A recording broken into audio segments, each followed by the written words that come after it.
अस्सलाम वालेकुम students, welcome to bio with Anila. Class 10 का जो आज हम लोग टॉपिक डिस्कस करने लगे दैट इज़ डायलिसिस। क्योंकि हम लोग किडनी से रिलेटेड मेरी लास्ट वीडियोस में हम लोगों ने किडनी से रिलेटेड डिजीज़ देखी थी, जिसमें रीनल फेलियर या किडनी फेलियर देखा था। तभी हम लोगों ने डिस्कस किया था कि इसका क्या क्योर है। रीनल फेलियर का जब गुर्दे काम नहीं कर रहे होते तो फिर हमारे पास डायलिसिस किया जाता है, क्योंकि जो किडनीज़ होते हैं उनका काम खून को साफ़ करना होता है। जब गुर्दे वो नहीं काम कर रहे तो ज़ाहिरी बात है आर्टिफिशियल तरीके से या मशीन की हेल्प से जो होता है वो क्लीनिंग ऑफ ब्लड किया जाता है, उसको डायलिसिस कहा जाता है। तो आज का जो हमारा टॉपिक है दैट इज़ डायलिसिस। स्टार्ट करते हैं। बिस्मिल्लाहिर्रहमानिर्रहीम। पहले आप लोगों को डायलिसिस का मतलब पता होना चाहिए। डायलिसिस का मतलब होता है cleaning of blood by artificial ways. खून का साफ़ करना आर्टिफिशियल वेज के जरिए इसको कहा जाता है dialysis. Dialysis mean cleaning of blood. ठीक है जी। अब हमारे पास दो तरह की डायलिसिस है, एक है पेरिटोनियल डायलिसिस और एक है हीमोडायलिसिस। आपकी बुक में पहले पेरिटोनियल मेंशन है, उसके बाद हीमोडायलिसिस, मगर मैं हमेशा पहले हीमोडायलिसिस बच्चों को इसलिए पढ़ाती हूँ क्योंकि अगर आप लोगों को ये प्रोसेस समझ आ जाएगा तो पेरिटोनियल डायलिसिस आपको ईजिली समझ आ जाएगी। तो हमारे पास दो तरह की डायलिसिस है, एक हीमोडायलिसिस है और एक पेरिटोनियल डायलिसिस है। हीमोडायलिसिस जो है ये ज़्यादातर हॉस्पिटल्स में होता है और हफ्ते में तकरीबन 3 मरतबा जो है वो करवाना पड़ता है, जबकि पेरिटोनियल जो है वो घर के अंदर भी फैसिलिटी होती है, इसमें आप कर सकते हो। मगर ये ज़्यादातर जो होता है पेरिटोनियल इतना ज़्यादा कामयाब नहीं है। मोस्टली जो सुना गया या देखा गया वो हीमोडायलिसिस ही है। पहले हम लोग हीमोडायलिसिस को डिस्कस करेंगे। हीमोडायलिसिस में होता क्या है बच्चों कि ह्यूमन बॉडी से ब्लड जो है वो निकाला जाता है, उसको एक मशीन में डाला जाता है और मशीन जो होती है उसके अंदर से क्या करती है कि वो जो ब्लड के अंदर जितना वेस्ट होता है उसको अपने अंदर एब्जॉर्ब कर लेती है और क्लीन ब्लड वापस जो होता है वो बॉडी में चला जाता है। ये बेसिक प्रोसेस है हमारे पास। ठीक है जी। आप देखिए कि हमारी बॉडी में आर्टरीज़ और वेन्स होती हैं। आर्टरीज़ जो होती हैं वो दिल से निकलती हैं और वेन्स जो होती हैं वो दिल की तरफ जाती हैं, ऐसा ही है ना। तो आर्टरी के ज़रिए जो होता है वो ब्लड निकाला जाता है और वो मशीन में लाया जाता है। अब हम लोग यहाँ से ड्रॉ करेंगे और मोस्टली बाजू होती है, बाजू की पोर्शन से, वैसे तो नेक वाले पोर्शन से भी निकाला जाता है, मगर यहाँ से आर्टरी के ज़रिए जो ब्लड है उसको निकाला जा रहा है और ब्लड आता है एक मशीन के पास जिसका नाम है हमारे पास डायलाइज़र। ठीक है जी। अगर हम ड्रॉ करें इस तरीके से, अभी मैं ये ट्यूब बना के दिखा रही हूँ आपको, इसकी डायग्राम भी काफ़ी इंपॉर्टेंट है, पेपर में भी आ जाती है। तो ये हमारे पास एक स्केच है, ये है सबसे पहले मैं आपको वो टैंक बना के दिखाया है, इसका नाम है, इसको क्या कहते हैं, इसको कहा जाता है डायलाइज़र। ठीक है। ये वो मशीन है जिसमें कि बेसिकली हीमोडायलिसिस का जो वो प्रोसेस होना है। अगर मैं इसको पूरा कलर शो करूं जिससे आपको पता चलेगा कि ब्लड जो है वो इसके अंदर से गुजर रहा है, इस टैंक के अंदर से।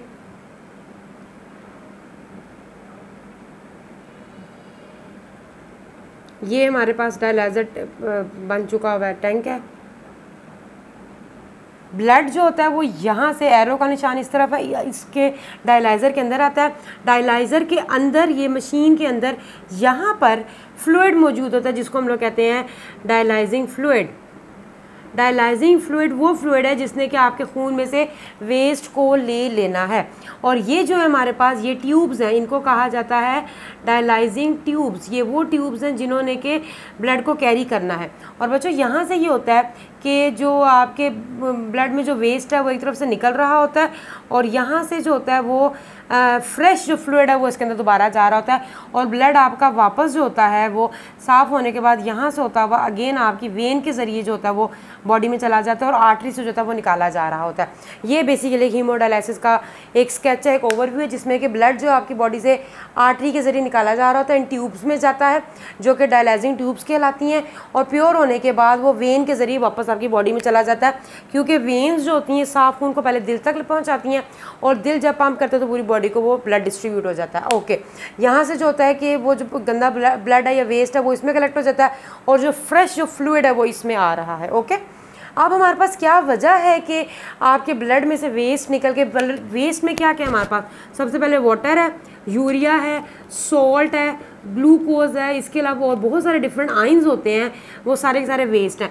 क्या वजह है कि वो ब्लड को छोड़ के इस फ्लूइड में आ जाते हैं? क्योंकि एक तो ये जो ट्यूब्स होती हैं डायलाइजिंग फ्लूइड की, ये सेमी परमिएबल होती हैं। सेमी परमिएबल का मतलब होता है कि ये कुछ को अलाउ करती हैं, कुछ को नहीं अलाउ करती। तो जो वेस्ट है हमारे ब्लड में से, जिस तरह ब्लड इन ट्यूब्स में से गुजरेगा, वेस्ट सारा के सारा जो है वो ब्लड में से निकल के डायलाइजिंग फ्लूइड के अंदर आ जाएगा और ब्लड प्योर होकर आपकी बॉडी में वापस चला जाएगा, ठीक है। मगर क्या वजह होती है कि आपकी ब्लड में से वेस्ट जो है वो निकल के ट्यूब फ्लूइड में जा रहा है, वो प्रोसेस है हमारे पास डिफ्यूजन का। बताने का ये मकसद है कि ये जो डायलाइजिंग फ्लूइड है इसके अंदर भी यही सारे वेस्ट होते हैं मगर हाई क्वांटिटी में होते हैं। बच्चों आप लोगों ने डिफ्यूजन का प्रोसेस 9th में पढ़ा हुआ है, मॉलिक्यूल्स की movement from high concentration to low concentration, ये हमारे पास डिफ्यूजन है। अब क्योंकि ब्लड जो है वो फुल ऑफ वेस्ट है और ये जो डायलाइजिंग फ्लूइड है इसमें भी वेस्ट ही होते हैं मगर कम क्वांटिटी में, तभी हमारे पास एक ग्रेडियंट डेवलप होता है। एक चीज़ बहुत हाई है, एक चीज़ बहुत लो है, इसको ग्रेडियंट कहा जाता है। तो ऑटोमेटिकली वेस्ट जो होते हैं वो आपके ब्लड को छोड़ते हैं, लीव करते हैं और किस में आ जाते हैं, डायलाइजिंग फ्लूइड में, जो कि फिर यहाँ पर जो होता है वो कलेक्ट हो जाता है। तो इस तरीके से क्या होता है कि इस ब्लड जो होता है सारा उसमें से वेस्ट निकल जाता है और फाइनली जब वो वापस आपके बॉडी में जाता है तो वो प्योर हो चुका था, ये वजह है। और ये जो ट्यूब्स होती हैं ये सेमी परमिएबल होती हैं, क्यों क्या करती हैं कि वेस्ट को अलाउ करती हैं कि वो फ्लूइड के अंदर आए। आपकी बुक में फ्लूइड की कंसिस्टेंसी नहीं मेंशन, मगर मैंने आपको इस वजह से बताया ताकि आपको पता हो कि क्या वजह है कि वेस्ट आपके ब्लड को छोड़े और फ्लूइड में आ रहे हैं, क्योंकि जो डायलाइजिंग फ्लूइड है उसमें भी वही वेस्ट है मगर कम क्वांटिटी में, तभी तो एक ग्रेडियंट डेवलप होगा, तभी तो चीज़ हाई कंसनट्रेशन से लो कंसनट्रेशन की तरफ आएगी। तो इस तरीके से हमारे पास हीमोडायलिसिस होती है और हीमोडायलिसिस का जो प्रोसेस है वो हॉस्पिटल में होता है और हफ्ते में तकरीबन 3 दफ़ा पेशेंट को जो होता है वो जाना पड़ता है। और ये पेशेंट के लिए फिर अटेंडेंट के लिए दोनों के लिए ही तकलीफ अमल है। अगर तो इसकी जगह किडनी अगर मिल जाती है तो ट्रांसप्लांट हो जाए तो वो ज़्यादा ईजी प्रोसेस होता है। ओके, ये तो हमारे पास हीमोडायलिसिस है जो कि हॉस्पिटल जाके करना पड़ता है। सेम यही प्रोसेस है, इसी रूल को फॉलो करते हैं जो कि हमारे पास क्या है, पेरिटोनियल डायलिसिस है।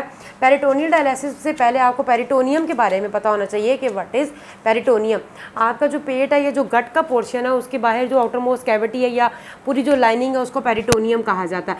अगर मैं ये ड्रॉ कर रही हूँ पेरिटोनियम जो है आपकी जो एब्डोमिनल कैविटी है या जो गट की कैविटी है उसको पूरे को हम लोग क्या कहते हैं, पेरिटोनियम कहते हैं। अब हमारी पूरी बॉडी में ब्लड वेसल्स हैं, ब्लड वेसल्स भी सेमी परमिएबल होते हैं, चाहे वो आर्टरीज हो, वेन्स हो, कैपिलरीज हो, वो भी सेमी परमिएबल हैं, जिनका काम होता है कि वो भी मॉलिक्यूल्स को अलाउ करती हैं कि वो बाहर अंदर होते हैं।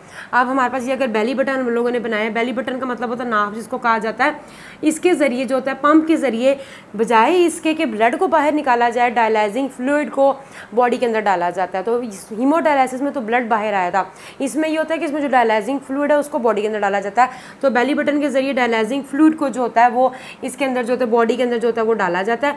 जब डायलाइजिंग फ्लूइड जो होता है वो बॉडी के अंदर जाता है तो सेम आपको पता है कि इसमें वही वेस्ट होते हैं। अब ये जो पूरी की पूरी पेरिटोनियम है इसके भी इर्द गिर्द जो है वो ब्लड कैपिलरीज का जाल बिछा हुआ है और ब्लड कैपिलरीज जो होती है उनमें क्योंकि ब्लड होता है, ठीक है जी, और ब्लड जो होता है इसका फुल ऑफ वेस्ट है तो blood capillaries semi permeable membrane का काम करती हैं, जैसा कि डायलाइजिंग ट्यूब्स कर रही थी। ब्लड कैपिलरीज में से जितना भी वेस्ट होता है वो आ जाता है जी इस पेरिटोनियल फ्लूइड के इस डायलाइजिंग फ्लूइड के अंदर, और उसके बाद ये जो फ्लूइड है ये पंप इन किया गया था, उसके बाद इसको पंप आउट कर लिया जाता है, बॉडी से बाहर निकाल लिया जाता है। और ये घर में प्रोसेस हो सकता है और ये डेली भी हो सकता है। ये पेरिटोनियल डायलिसिस है जिसमें कि बजाय इसके कि खून को बॉडी से निकाला जाए, डायलाइजिंग फ्लूइड को बॉडी के अंदर डाला जाता है। और जो आपकी पूरी पेट की कैविटी है उसमें सारी बातें ब्लड वेसल्स तो मौजूद है, वो सेमी परमिएबल मेम्ब्रेन का काम करती हैं। और डायलाइजिंग फ्लूइड में सारा वेस्ट जो होता है वाटर, सॉल्ट, यूरिया, ग्लूकोज और डिफरेंट आइंस वो उसके अंदर आ जाते हैं और उसके बाद फिर इसको ड्रेन आउट कर लिया जाता है या पंप आउट कर लिया जाता है। और पेशेंट जो होते हैं इसको एट होम भी कर सकते हैं। ये बेसिकली हमारे पास पेरिटोनियल डायलिसिस है। दोनों ही डायलिसिस के नतीजे में खून की सफाई होती है। हीमोडायलिसिस हफ्ते में 3 दफ़ा किया जाता है, ज़्यादा से ज़्यादा हॉस्पिटल्स में जाके ज़्यादा भी हो सकता है, और पेरिटोनियल घर में भी किया जा सकता है और डेली किया जा सकता है। इन दोनों तरीकों को ही हम लोग डायलिसिस के अंदर लेते हैं। ये डायलिसिस की टाइप्स हैं बेसिकली। तो क्लीनिंग ऑफ ब्लड हो गया, अगर ये क्योंकि दोनों तकलीफें हमारे अगर इस तरह नहीं ज़्यादा बर्दाश्त हो रहा और आपके पास कोई डोनर अवेलेबल है तो फिर किडनी ट्रांसप्लांट कर लिया जाता है। वो हम लोग इंशाल्लाह ताला नेक्स्ट वीडियो में देखेंगे। आई होप कि आप लोगों को आज का टॉपिक समझ आ गया होगा। नेक्स्ट वीडियो तक के लिए अल्लाह हाफ़िज़, दुआ में याद रखिएगा।